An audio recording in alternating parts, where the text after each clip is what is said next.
Hello students. तो इस video के अंदर हम जो क्वेश्चन लेने जा रहे हैं वो मैं आपको समझा देता हूँ। देखिए, यहाँ पे हमारे पास में एक पोजीशन टाइम ग्राफ दिया हुआ है जो कि कुछ इस तरह का है, जिसके ऊपर मैंने कई सारे पॉइंट्स को मार्क किया हुआ है। ठीक है, तो हमें इसके अंदर क्या करना है, हमको बताना है कि डायरेक्शन ऑफ एवरेज वेलोसिटी क्या होगा इन वेरियस सेक्शंस, जो मैंने आपको यहाँ पे दिए हुए हैं। क्वेश्चन ये है कि find the direction of average velocity in all the following sections. Average velocity को इस तरह से शो किया जाता है, वेलोसिटी वेक्टर के अक्रॉस अगर जब आप एंगुलर ब्रैकेट्स लगा देते हैं तो उसका मतलब होता है एवरेज वेलोसिटी। फिजिक्स में ये एक जनरल कन्वेंशन है कि किसी भी क्वांटिटी, नॉट ओनली वेक्टर, कोई भी स्केलर है वेक्टर क्वांटिटी, जब आप उसके आसपास एंगुलर ब्रैकेट्स लगा देते हैं तो उसका मतलब होता है कि आप उसके एवरेज को कैलकुलेट करना चाहते हैं। तो ये एवरेज वेलोसिटी का सिंबल है। ठीक है, तो आपको एवरेज वेलोसिटी कैलकुलेट करनी है इन सारे सेक्शंस में, ए बी सेक्शन में, ए सी में, ए डी में, A E, A F, E I, G H, E H, इन सारे सेक्शंस में आपको बताना है कि एवरेज वेलोसिटी क्या होगी। क्या होगी का मतलब है कि पॉजिटिव होगी, नेगेटिव होगी या जीरो होगी। पॉजिटिव का मतलब है राइट डायरेक्शन में, नेगेटिव का मतलब है लेफ्ट डायरेक्शन में, जीरो मतलब जीरो। ठीक है, तो ये आपको इस क्वेश्चन में बताना है। तो मैं आपसे रिक्वेस्ट करूंगा कि आप सब लोग इस वीडियो को एक बार पॉज करके एक बार खुद से क्वेश्चन को सॉल्व कर लें और फिर उसके बाद में आप मेरे सॉल्यूशन को देख करके सीखें।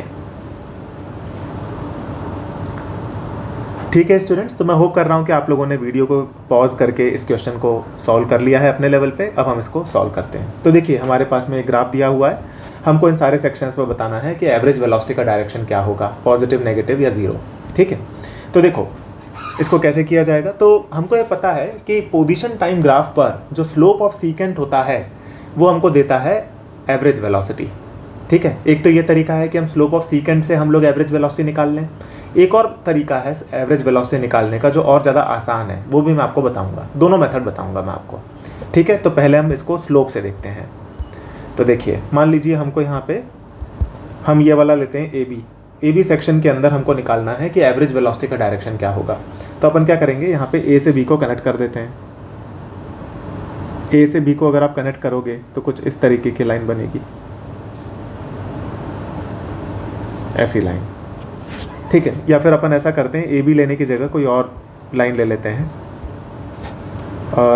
लेट्स से ए डी लेते हैं, उसमें लाइन थोड़ी ऐसी बनेगी जो आपको ज़्यादा समझ में आएगी। तो ये ए डी लाइन हो गई। तो ये हमने ए डी लाइन बना ली और ये ए डी लाइन के अंदर आप ये देख सकते हो यह है सीकेंट, और हमको पता है स्लोप ऑफ सीकेंट बन जाएगा ये। तो स्लोप ऑफ सीकेंट से हमको पता लगता है एवरेज वेलोसिटी क्या होगी। ये बात आप मेरे ख्याल से जानते होगे, थ्योरी आपने पढ़ी होगी काइनेमेटिक्स में, उसमें पढ़ाया जाता है कि एक्सटी ग्राफ पे जो स्लोप ऑफ सीकेंट होता है वो हमको देता है एवरेज वेलोसिटी।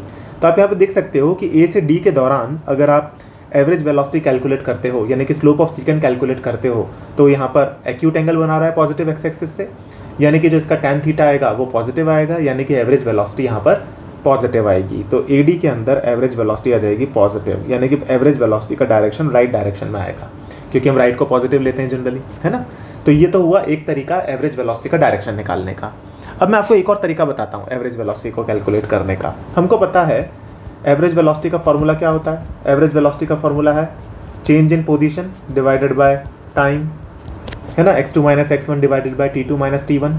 अब चेंज इन टाइम तो हमेशा पॉजिटिव ही रहेगा, क्योंकि टाइम तो बढ़ता ही है, टाइम घट नहीं सकता। यानी कि अगर पार्टिकल की पोजीशन बढ़ रही है, यानी कि इनिशियल पॉइंट के कंपैरिजन में पार्टिकल की पोजीशन बढ़ गई है, तो एवरेज वेलोसिटी पॉजिटिव हो जाएगी। अगर पार्टिकल की पोजीशन कम हो गई है, यानी कि x2 is less than x1 हो गया है, तो फिर एवरेज वेलोसिटी नेगेटिव हो जाएगी। और अगर पार्टिकल की पोजीशन सेम रहती है तो फिर एवरेज वेलोसिटी जीरो हो जाएगी। तो हम डायरेक्टली पोजीशन को कंपेयर करके भी एवरेज वेलोसिटी का कंपैरिजन कर सकते हैं। ठीक है, तो ये मेथड इजी है। जब आप पोजीशन को कंपेयर करके एवरेज वेलोसिटी निकाल रहे हो तो ये वाला मेथड इजी है। अगर आप सीकेंट के थ्रू निकालते हो तो वो भी ठीक है, लेकिन उसके कंपैरिजन में ये पोजीशन को कंपेयर करके एवरेज वेलोसिटी निकालना ज़्यादा ईजी है। तो हम इस वाले मेथड से भी ए डी में निकालते हैं एवरेज वेलोसिटी क्या होगी।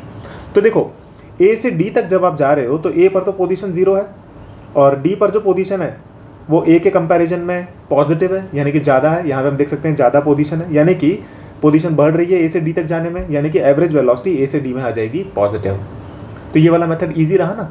तो अब इसी मेथड से हम लोग इस पूरे के पूरे क्वेश्चन को करेंगे। स्लोप ऑफ सीकेंट से भी कर सकते हो, but that is unnecessarily complicated, तो हम लोग ईजी मेथड से करते हैं यहाँ से, इस तरह से। ठीक है, तो अब अपन ए बी के लिए कैलकुलेट करते हैं। ए से बी पे जाने पे पोजीशन बढ़ रही है, यानी कि एवरेज वेलोसिटी हो जाएगी पॉजिटिव। ए से सी तक जाने में पोजीशन बढ़ रही है, यानी कि एवरेज वेलोसिटी हो जाएगी पॉजिटिव। ए से ई तक देखो, ए पे भी 0 है, ई पे भी पोजीशन 0 है, यानी कि नेट चेंज इन पोजीशन हुआ 0, यानी कि एवरेज वेलोसिटी यहाँ पे हो जाएगी 0। फिर ए से एफ तक देखते हैं, देखो ए पे 0 है और एफ पे नेगेटिव है, यानी कि चेंज इन पोजीशन नेगेटिव हो जाएगी, यानी कि ए से एफ तक में एवरेज वेलोसिटी हो जाएगी नेगेटिव। फिर ई से आई में देखते हैं, देखो ई से आई में जो चेंज इन पोजीशन है वो 0 है, तो हम बोल सकते हैं एवरेज वेलोसिटी हो जाएगी 0। फिर जी से एच में देखते हैं, जी से एच में पोजीशन बढ़ रही है, तो हम बोल सकते हैं एवरेज वेलोसिटी हो जाएगी पॉजिटिव। फिर ई से एच में देखते हैं, ई से एच में पोजीशन घट रही है, तो यानी कि एवरेज वेलोसिटी हो जाएगी नेगेटिव। तो ये हमारे पास में सारे के सारे रिजल्ट्स आ गए। तो देखो ये ज़्यादा इजी मेथड हुआ ना, पोजीशन को कंपेयर करके एवरेज वेलोसिटी के ऊपर कमेंट करना। तो ये हम लोगों ने इस वीडियो में सीखा, ठीक है। तो 2 मेथड मैंने आपको बताया एवरेज वेलोसिटी निकालने के, एक तो है स्लोप ऑफ सीकेंट वाला मेथड और दूसरा है सिंपल पोजीशन को कंपेयर करके निकालना, ठीक है। तो मैं होप कर रहा हूँ कि आपको ये दोनों मेथड क्लियर हो गए होंगे। अगले वीडियो में हम लोग देखेंगे कि एक्सटी ग्राफ की हेल्प से एक्सेलरेशन को कैसे एनालाइज किया जाता है, और वो बहुत ही इंटरेस्टिंग है और मैक्सिमम स्टूडेंट्स को वो पता नहीं है और मैक्सिमम स्टूडेंट्स उसमें गलती करते हैं, ठीक है। तो उसको हम लोग सीखेंगे अगले वीडियो में। Thank you, bye.